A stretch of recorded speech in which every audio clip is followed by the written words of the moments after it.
Como colônia, o Brasil viveu os ciclos do pau-brasil, do açúcar e do ouro. No Império, começou o ciclo do café, também voltado à exportação e produzido por escravos. Um ano depois da abolição, chegou a República. O ciclo do café acabou em 1929, quando o mundo quebrou. O Brasil se recuperou e viveu décadas de crescimento.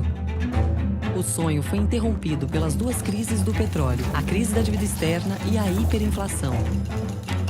A estabilidade veio com o Plano Real, foi mantida com as reformas institucionais e permitiu uma enorme redução da desigualdade. Aos poucos, a inflação foi subindo e o crescimento caindo, até que ele se transformou em recessão. E agora? A coisa vinha andando, estabilidade da moeda, aí conseguimos, lei da responsabilidade fiscal, o tal tripé, né? Quer dizer, o que aconteceu durante o governo Dilma foi que bagunçou isso tudo. Você tem os desafios econômicos óbvios, né? Tem inflação muito alta, né? Tem um país que está estagnado depois de crescimento econômico. A economia não cresce, o investimento é baixo, tem pressão inflacionária, déficit externo crescente.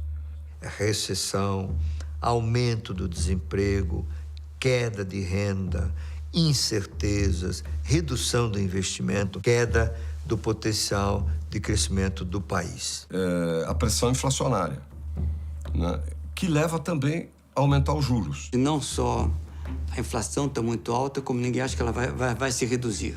Os consumidores e investidores e empresários estão com pouca confiança no futuro, né? Isso termina também criando um ambiente de pessimismo que leva as pessoas a serem mais comedidas e consolidar uma trajetória de recessão na economia brasileira em 2015. É importante que o consumidor tenha confiança. Mais importante do que isso até é que os empresários investam para criar emprego e para aumentar a produção. E para isso precisa ter confiança no futuro. Eu não vejo a possibilidade do país voltar a crescer as taxas que nós precisamos. Não vejo razão para uma redução da inflação. O Brasil caminha para uma estagnação muito longa. Infelizmente, só vai dar para pensar em coisas mais ambiciosas e tal depois que arrumar a casa. E desde o primeiro dia do segundo mandato, Dilma Rousseff conta com uma nova equipe econômica, que tem esta tarefa. O presidente Dilma ou o presidente Lula, ambos se deram conta que sem o ajuste, nós caminharíamos rapidamente para uma crise gigantesca, porque o ajuste vai ser feito de qualquer forma. Ou serão corrigidos por um ato de antecipação a um custo menor, ou a correção virá por uma imposição dos mercados. Aí é um custo exorbitante e com traumas. Que infelizmente vai dar trabalho. Não tem fórmula mágica, não tem uma receita. E não tem 50 maneiras de arrumar, entende? É arrumar a casa. Nós precisamos de alguns ajustes na economia. De alguma forma, o país tem que romper com determinados erros que foram cometidos nos últimos anos. Então, curto prazo, medidas ortodoxas, mais ou menos típicas, tá? De uma economia que enfrenta dificuldades conjunturais. Essas iniciativas têm por objetivo aumentar gradualmente o resultado primário do governo. O que nós estamos fazendo aqui, as decisões que vão estar sendo feitas pelo Congresso são exatamente com o objetivo de estar protegendo o emprego, se estar criando caminho para o desenvolvimento. O PT dificilmente está confortável com a adoção de medidas que eles sempre entenderam eram típicas dos neoliberais, eram típicas da oposição. Eu chamo de curva de aprendizado. O governo Dilma começa já a perceber, no final do seu primeiro mandato, os equívocos sérios que cometeu e vai revendo, ainda que envergonhadamente, os erros. Deng Xiaoping, em 78, ele disse: não importa a cor do gato, desde que ele casse rato. Mas eu quero que essa economia funcione.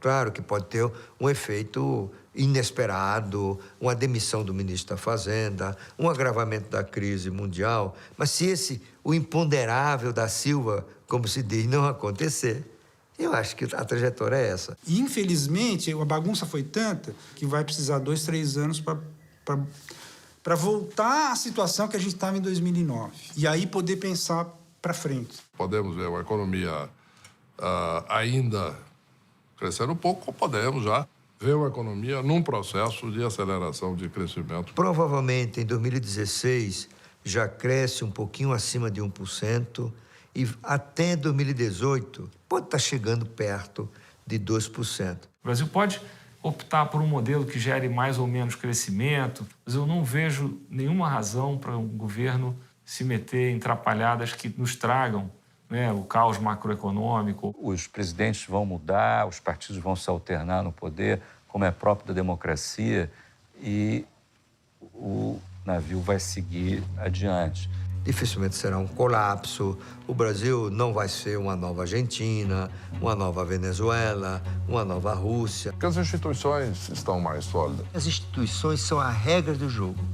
As regras formais, as regras informais, as crenças da sociedade. Portanto, a democracia, a estabilidade política, a liberdade de imprensa, Ministério Público, Judiciário independente, o Tesouro Nacional, a transparência dos orçamentos públicos. Isso forma um conjunto, um ambiente que cria incentivos, alinha incentivos para a atividade de investir, empreender, assumir risco, gerar a prosperidade. You have institutions of democratic accountability which make the state obey the wishes of the whole public. O Brasil criou uma sociedade que é intolerante à inflação. Temos uma imprensa livre, muito boa, muito eficaz. Toda vez que a inflação sai além da meta, os jornais bombardeiam, o governo perde popularidade. E quais são os principais ajustes? A prioridade fundamental é retomar um ciclo expansivo da economia. Porque o fundamental no Brasil, um país tão desigual como somos, é o problema do crescimento econômico. Se não houver criação de riqueza, pode desistir, não vai haver progresso. Não tem remédio. Sem crescimento, não dá. Essa coisa de que não precisa crescimento, que está superado, a qualidade, né? É trololó. Embora a gente ache que necessariamente a gente crescendo, a distância está diminuindo, na verdade não, porque os outros também crescem. A nossa renda per capita de aproximadamente 20% da americana. Mais ou menos em 1980, a renda per capita do Brasil era 1/4 da americana. Quer dizer, durante esse período, nós crescemos menos do que os Estados Unidos. Então, a distância está aumentando, não está diminuindo. Um crescimento razoável no Brasil é 3,5%, 4% ao ano, né? Mas nós não estamos conseguindo fazer isso. E o que fazer para voltar a crescer? O primeiro desafio, que é o mais óbvio, é o desafio inflacionário. Nós temos que enfrentar essa questão fiscal. A questão fiscal, que é crítica. Fiscal, o que é? Receita versus despesa.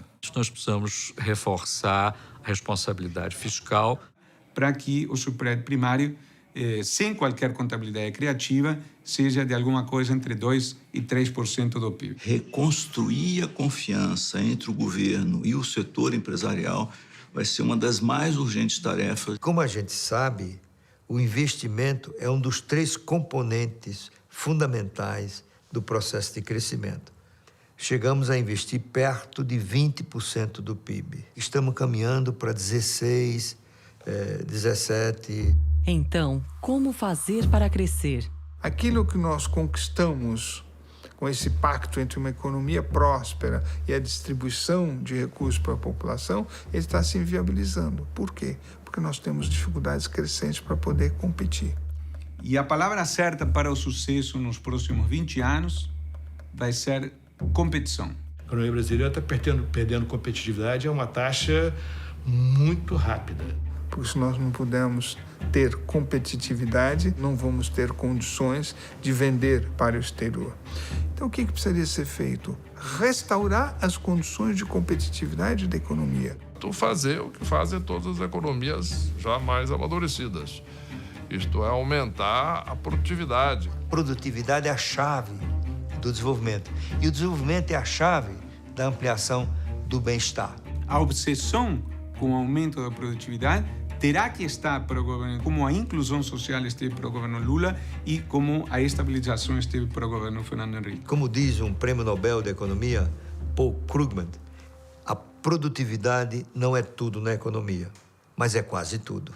Isto é uma questão do sistema de trabalho, isto é uma questão de infraestrutura, custo de transporte, de educação e reforma tributária. Um sistema tributário moderno e competitivo, uma legislação trabalhista avançada, infraestrutura econômica capaz de prover um ambiente de produtividade que permita o funcionamento adequado da economia e a prosperidade.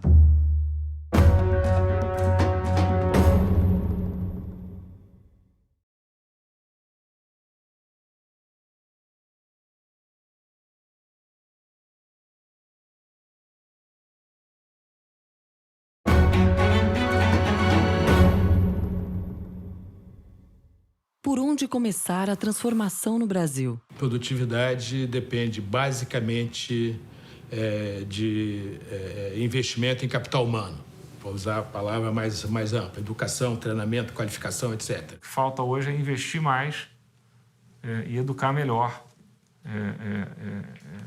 o nosso povo. O nível educacional da força de trabalho brasileira é muito baixo. Quanto melhor a educação de um país, mais produtivo. A sociedade futura é a sociedade do conhecimento. Você não consegue aumentar a produtividade se você não tiver pessoas com maior grau de educação que sejam capazes de lidar com mais máquinas, mais softwares. É importante que o trabalhador ele possa produzir mais, porque ele conhece mais, porque ele está melhor treinado, etc. Então, isso está ligado com a educação, com a inovação. O capital humano é fundamental e talentos existem. O próprio comportamento da sociedade muda com a educação. Porque uma pessoa educada, ele é menos violento, ele é mais agradável, ele trata bem as pessoas, ele tem mais saúde. A educação, portanto, é chave para o ganho de renda e para a prosperidade. Education is really critical for Brazil right now because it wants to make the move into a fully developed country. But you can't do that on the basis of, poorly educated population. And unless the skills of the whole population are upgraded, I think that it's not going to be able to make that transition into being a high-income country. Se nós não conseguirmos transformar a escola brasileira em um centro de excelência, de formação de pessoas competentes, nós vamos estar comprometendo seriamente o nosso processo de desenvolvimento. É o setor mais crítico no Brasil, que avança pouco, devorado pelo corporativismo e por políticas governamentais por ele alimentadas. Reformar a educação é fundamental. Resolver o nosso problema fundamental da educação básica. O governo brasileiro gasta 7 vezes mais por aluno com educação do aluno universitário do que gasta com o ensino fundamental. Certo? Não conheço nenhum país do mundo que faça isso. Nenhum. Não existe. E eu acho que todo o resto virá em decorrência desse problema. Produtividade depende também de investimento em capital físico, tá certo? Como é que se aumenta a produtividade de quem está trabalhando? Primeiro, com investimento em infraestrutura. A infraestrutura está aí pedindo socorro. A infraestrutura brasileira é o maior problema que nós temos hoje. O que mais é preciso fazer? Nós precisamos reiniciar um processo de abertura econômica. Precisamos exportar mais e precisamos importar mais. O Brasil é uma economia relativamente fechada e a gente sabe que trajetórias rápidas de desenvolvimento ocorrem tipicamente em economias abertas. Não existe caso de um país que conseguiu se desenvolver bem, chegar ao topo da pirâmide de renda global, sem ter um bom governo eficiente. O Estado brasileiro é ineficiente. Você não tem do Estado a contraprestação dos serviços que dele se espera. Nós pagamos muito imposto e temos uma contrapartida de bens e serviços do governo que não é compatível com o que nós pagamos. O Brasil tem carga tributária de países desenvolvidos, embora a qualidade de serviço do serviço público seja de países certamente muito subdesenvolvidos ou muito pouco desenvolvidos. Claramente isso é sinal de que é um Estado que funciona mal. Tem faltado habilidade e competência dos governos para materializarem os investimentos. O progresso, às vezes, esbarra de uma maneira irritante na inércia da paralisia decisória da esfera política. A percepção liberal de que não precisamos de planejamento, que o mercado resolve tudo, é ingênua. E eu acho que os verdadeiros liberais mais experientes nunca abraçaram isso aqui. Sem direcionamento da economia, sem planejamento, que, insisto, é feito em todos os países desenvolvidos, não existe possibilidade de ter progresso econômico. O mercado vai direcionar para os interesses do capital só, não para o interesse da sociedade. É preciso ter planejamento de longo prazo. Existe uma falta de continuidade na execução de programas de governos importantes. A visão da gestão pública é limitada ao período dos mandatos. O fato que vai demandar tempo não quer dizer que não deve ser feito, porque o longo prazo demora, mas chega. O aspecto que eu acho extremamente importante é a questão de como combater a corrupção. A principal causa de corrupção no Brasil é a invasão do serviço público pelos partidos políticos, né? O sujeito é eleito, reúne os partidos em torno ali e diz assim, muito bem, vocês votem comigo, não me chateiem, não me fiscalizem e, em troca, ficam com esses pedaços da administração. Ministério não sei o quê, superintendência do INSS na região não sei qual, uma subprefeitura. Quanto mais dinheiro tem, melhor é. DENIT, né? Departamento Nacional de Infraestrutura de Transporte, Petrobras. Precisa acabar com essa ideia de que o diretor do Banco do Brasil, da Petrobras, da Eletrobras ou de qualquer outra empresa pode ser indicada por um político. Os partidos se transformam, então, em caçadores de cargos. Agora, o que os partidos políticos querem com isso? Empregar cupinchagem, né? E roubar. É isso que querem. Centenas de milhares, talvez mais de 1 milhão, não sei, né? Ninguém fez essa conta, de cargos na administração pública são ocupados por interesses partidários. O primeiro-ministro britânico nomeia 300 pessoas, direta ou indiretamente. Na Alemanha e na França são cerca de 500. Eu acho que a maior reforma que nós temos que fazer no Brasil, para o Brasil dar um avanço, é realmente a reforma administrativa. A burocracia brasileira, ela é muito forte. O Brasil é um país complicado para trabalhar.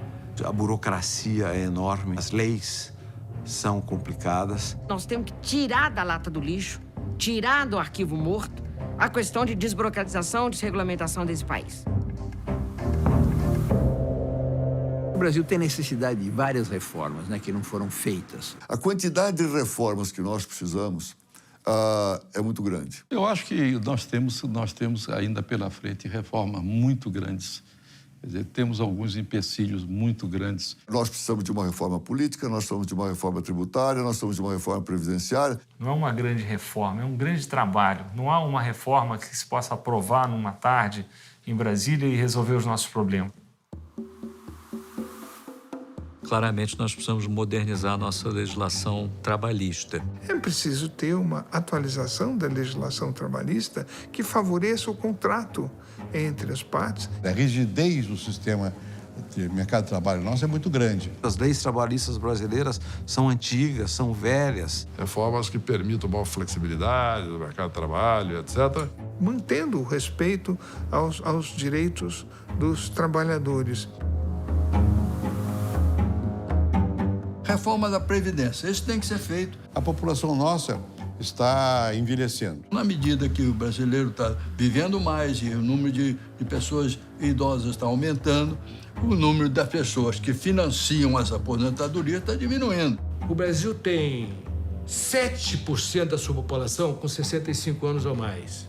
O Brasil tem 30% da sua população com menos de 15 anos. O Brasil gasta 13% do PIB com previdência e assistência social. 5% do PIB com educação. Que país louco é esse? Um disparate.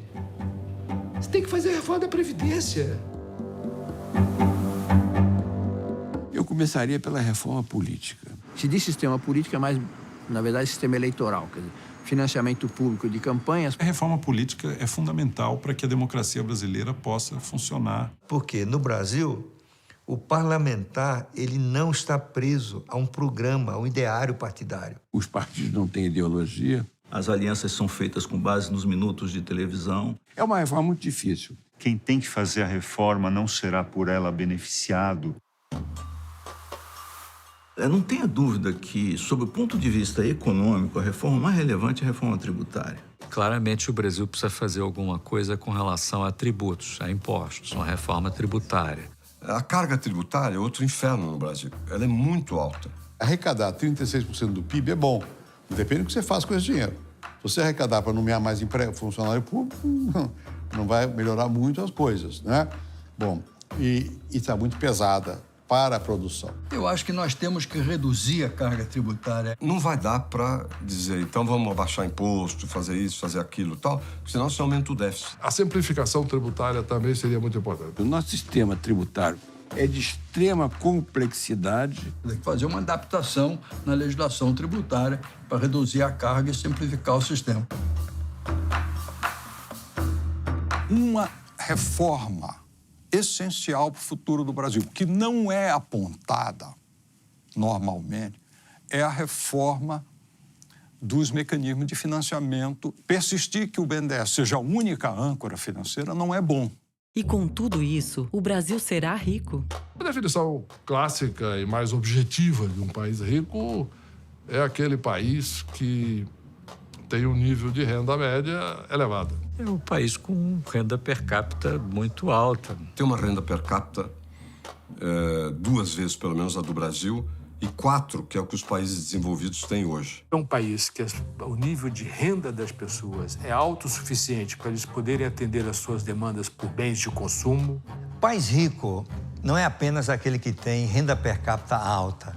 Muito mais do que ter o crescimento do PIB é ter o crescimento da melhoria das condições de vida. Veja, o nosso produto bruto hoje, até ontem, era a 6ª economia do mundo. Agora pode ser a 7ª, até a 8ª, mas não tem importância. A Dinamarca, a Suíça, a Holanda, a Finlândia, que estão muito menos poderosos como economia, como PIB, a sociedade vive melhor. Não é só crescer o produto, é crescer nós próprios como país, como nação. Aí falta muito. Um país é, na verdade, sua população, certo? Não precisa ser milionária, mas precisa, por exemplo, não sofrer de fome, não morrer de doenças curáveis, não sofrer doenças evitáveis e assim vai. É um país que precisa de ter um índice de desenvolvimento humano elevado. Esse índice compreende uma combinação de 3 elementos: a renda per capita, a expectativa de vida a nascer e a qualidade da educação. O país rico é um país que tem capital humano, que tem educação formal, pessoas que têm saúde, obviamente, e, ao mesmo tempo, que tenha serviços públicos, como segurança pública, educação principalmente fundamental, saúde básica de qualidade e previdência social de qualidade. Os países bem-sucedidos no mundo foram países que foram capazes de tentar assegurar liberdades individuais, direitos civis, assegurar direitos políticos e justiça social e procurar um grau aceitável, razoável de eficiência na gestão da coisa pública. Falta muito. O que falta? A alma. Qual é a alma da democracia? É a igualdade.